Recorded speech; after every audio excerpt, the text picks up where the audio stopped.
Hey guys, welcome back to this channel. In this video, I'll be showing you guys how you can maximize your camera setting on your iPhone X. Go to the camera section here, and this is what I have the camera setting on. So in formats, I have it in the high efficiency one, but for a high definition one, but it will drain your battery, so maybe don't do that. I'm actually just going to change mine to most compatible.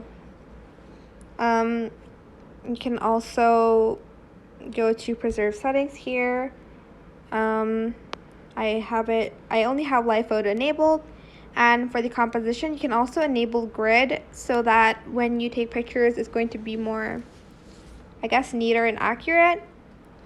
And I also just select keep normal photo on this one as well.